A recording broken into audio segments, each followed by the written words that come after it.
Speak मैके यानी कि society for the promotion of Indian classical music and culture amongst youth के संस्थापक पद्मश्री प्रोफेसर किरण सेठ अखिल भारतीय एकल साइकिल यात्रा के तहत 15 अगस्त 2022 से 31 दिसंबर 2022 तक कश्मीर से कन्याकुमारी तक की यात्रा कर रहे हैं। इस यात्रा के 4 उद्देश्य हैं: भारत की समय विरासत और संस्कृति का प्रचार करना, अच्छे स्वास्थ्य और स्वच्छ पर्यावरण के लिए साइकिलिंग को बढ़ावा देना, महात्मा गांधी के सादा जीवन और उच्च विचार के संदेश को फैलाना, स्पिक मैके आंदोलन में अधिक से अधिक स्वयं सेवकों को शामिल करना। इस यात्रा के तहत डॉक्टर किरण सेठ भारत के कश्मीर से कन्याकुमारी तक 200 से अधिक जिलों और शहरों की यात्रा करेंगे। इसी यात्रा के रास्ते में प्रोफेसर किरण सेठ जालंधर के पंजाब प्रेस क्लब में पहुंचे और एक प्रेस कॉन्फ्रेंस का आयोजन किया। आप सबको मेरा नमस्कार, सत श्री अकाल। और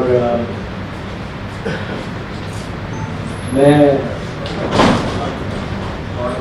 ये साइकिल यात्रा जो मैंने शुरू करी, ये मैंने श्रीनगर से शुरू करी और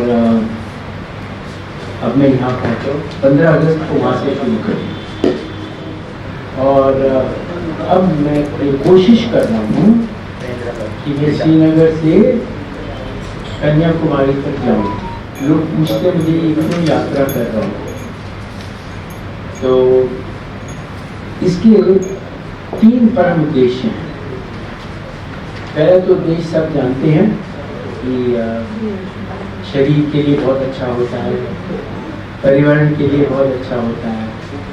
तो एक संदेश छात्रों को देने के लिए कि आप भी साइकिल करिए, परंतु केवल शारीरिक स्वास्थ्य के लिए नहीं, ये बहुत अच्छा है मन के विकास के लिए और अध्यात्म विकास के लिए।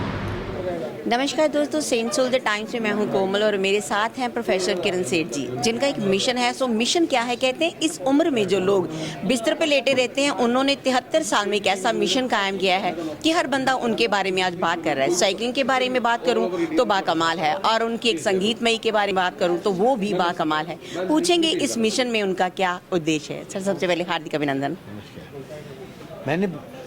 हमारे 3 उद्देश्य हैं इस साइकिल यात्रा में जो मैं कर रहा हूँ श्रीनगर से कन्याकुमारी तक होपफुली। और पहला उद्देश्य तो ये है कि सब जानते हैं शरीर के लिए अच्छा होता है, पर केवल शरीर के लिए, मन के लिए भी अच्छा होता है और अध्यात्म के लिए भी अच्छा होता है अगर आप एकांत में साइकिल करें। तो मैं एकांत में साइकिल करता हूँ। दूसरी बात यह है पर्यावरण के लिए तो बहुत अच्छा ही होता है, वो तो है। तो ये पहला उद्देश्य हो गया। दूसरा उद्देश्य ये है कि हमारा जो स्पिक मैके है, society for promotion of Indian classical music and culture among youth, ये जो हमारी संस्कृति को स्कूल कॉलेजों में ले जा रहा है। शास्त्रीय संगीत, लोक कलाएं, हस्तशिल्प, योग और ध्यान, हमारी चलचित्र, ये सारी चीज़ों को हम स्कूल और कॉलेजों में ले जा रहे हैं बच्चों के लिए। उसका प्रचार प्रसार करने के लिए ये दूसरा उद्देश्य है। और तीसरा उद्देश्य ये है कि जो महात्मा गांधी को हम थोड़ा थोड़ा भूल रहे हैं, साधारण जीवन उच्च विचार, वो चीज़ को भी लाने के लिए सब लोगों में, वो तीसरा उद्देश्य। ठीक है सर, अगर शास्त्रीय संगीत के बारे में बात करूं तो कभी आपने डांस किया है, कभी गुनगुनाया है? मैंने सीखा है भाई जी। ना, बहुत। मैंने डागर फैमिली से सीखा, उस्ताद नसीर अमीन डागर साहब से सीखा है। और जब मैं दिल्ली में होता हूँ तो मैं कोशिश करता हूँ बाहर जाने से पहले 3 घंटे में अपना रियाज़ करता हूँ। क्या बात? 4 बजे से 7 बजे तक सुबह।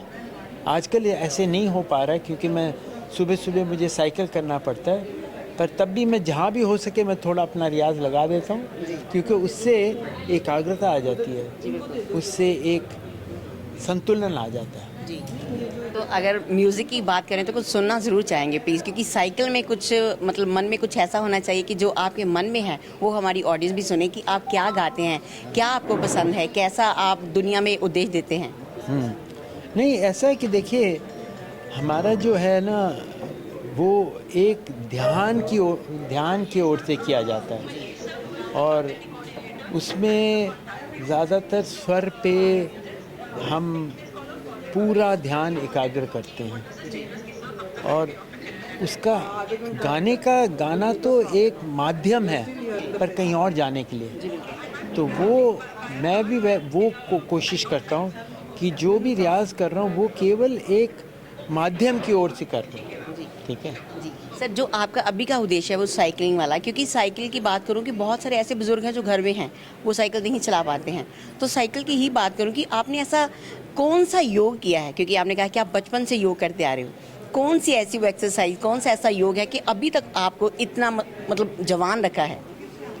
हर रोज मैं योग करता हूँ, सिर पे खड़ा हो जाता हूँ शीर्षासन, सूर्य नमस्कार करता हूँ, प्राणायाम करता हूँ, 1 घंटे के लिए हर सुबह ये योग करता हूँ।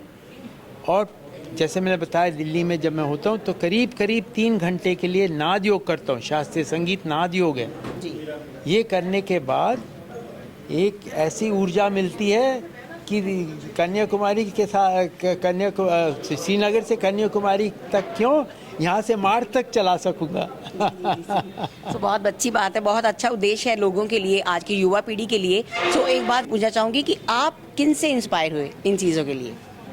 मैं महात्मा गांधी से बहुत इंस्पायर हुआ हूँ और बहुत उनकी जो जीवन से बहुत इंस्पायर हुआ, और बहुत से लोग गुरु नानक देव जी से बहुत इंस्पायर हुआ हूँ, स्वामी रामकृष्ण से बहुत इंस्पायर हुआ हूँ, रमणा महर्षि से बहुत इंस्पायर हुआ हूँ, निज़ामुद्दीन औलिया से बहुत इंस्पायर हुआ हूँ और सबसे इंस्पायर हूँ।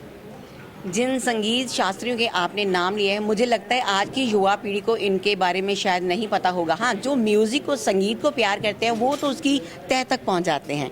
तो क्या कहना चाहेंगे हमारी युवा के लिए? मैं कहूँ थोड़ा सा समय दीजिए ऐसी चीज़ों को भी।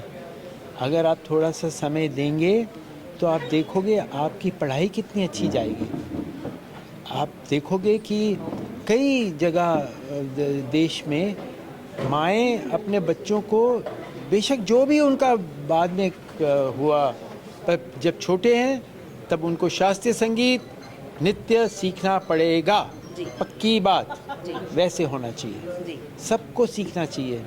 उसके बाद बेशक बाद में रखें ना रखें उनकी बात है, परंतु सबको गाने के लिए नहीं बनाना है। ये तो एक माध्यम है जिससे आपका कंसंट्रेशन, आपकी सब बिल्कुल एकाग्र बन जाती है। वो बन जाए तो आप मैथमेटिक्स पढ़ोगे तब भी वही चीज़ चाहिए, फिज़िक्स चाहिए वही चीज़ चाहिए, सब चीज़ों में वही चीज़ चाहिए, एकाग्रता। और ये सब चीज़ें लाती है एकाग्रता। ठीक है, thank you sir, thank you so much. So बहुत सी बातें सीखने को मिली, क्योंकि ऐसे लोगों से बहुत कुछ सीखने को मिलता है। अगर आप सीखना चाहते हो, सीखने की कोई उम्र नहीं है। सो आप देख सकते हो 73 ईयर्स के ये पर्सन है, कैसा नाम है, क्योंकि साइकिल के माध्यम के साथ वो अपने प्रचार, अपने संगीत और अपने संस्कृति के बारे में सब दुनिया को बताना चाहते हैं। तो मुझे लगता है ऐसा हर इंसान को पता होना चाहिए अपने सभ्याचार के बारे में, अपने कल्चर के बारे में। बने रहिए सेंट सोल द टाइम में। मैं हूँ कोमल, कैमरामैन विनोद के साथ।